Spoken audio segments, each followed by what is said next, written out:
Hey everyone, welcome to What's the Function, and I'm your host, John Firth. And today we're going to talk about licensing. So, what's the function of licensing? In this new world that we live in with SaaS based applications, licensing can be very complex, and it can be a little daunting for organizations to actually look and see what they need. But today, I really just want to talk about Microsoft licensing and how that can affect organizations, and maybe you're already paying for something that you don't know about. I want to touch on three major licenses, and those are the Microsoft 365 licenses. That would be Business Premium, Microsoft 365 E3, and Microsoft 365 E5. Each of these fills a different need for different organizations. Business Premium is going to be a somewhat holistic approach for small and medium-sized organizations. This license can be used for organizations up to 300 people, and it contains things like Intune, Intra ID, all of the Office suite, as well as Exchange Online and SharePoint. SharePoint storage is up to 1 terabyte for the organization and 1 terabyte on OneDrive for each user. Now, these are amazing features, and honestly, you really can't find them anywhere else for small and medium businesses that encapsulate this much technology that is used in the enterprise space.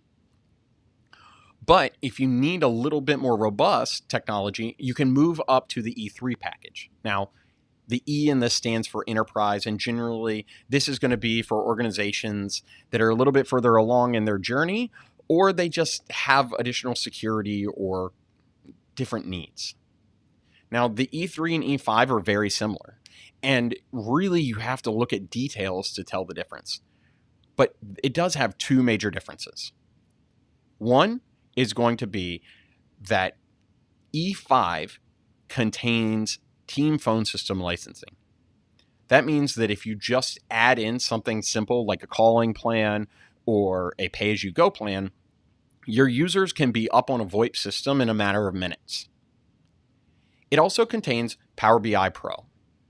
Power BI Pro, not to be confused with Power BI Premium, is a more advanced license of Power BI that comes with your standard Microsoft 365 licensing. This allows for data visualization and really business intelligence reporting. There are additional security features that come with E5, such as Defender for Business or Defender for Office Plan 2, and there are things like Intra ID Plan 2.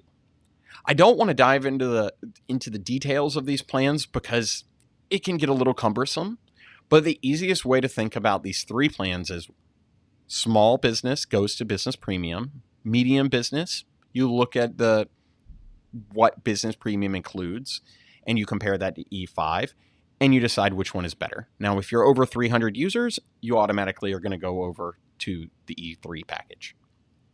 Now, when it comes to E3 and E5, I recommend sitting down with a solutions architect or someone that really understands licensing and going over what your organization needs are and how the different licensing would affect that, and then do an ROI on what you're actually purchasing.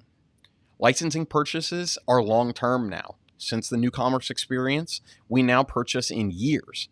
And if we don't, we pay a premium for month-to-month licensing. Generally, this premium is 20%. So we understand that this is a long-term investment for your organization and that we need to get licensing correct the first time. There are some caveats and upgrades are allowed, but we want to ensure that not only do you buy the right licensing, but you're getting the best out of the licenses, that you're utilizing all of the features and you're taking advantage of what you're paying for.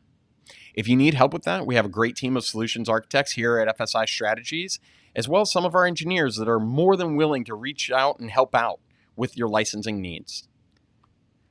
This has been another great episode of What's the Function, and I'm glad we could talk about licensing. I look forward to hearing from you soon.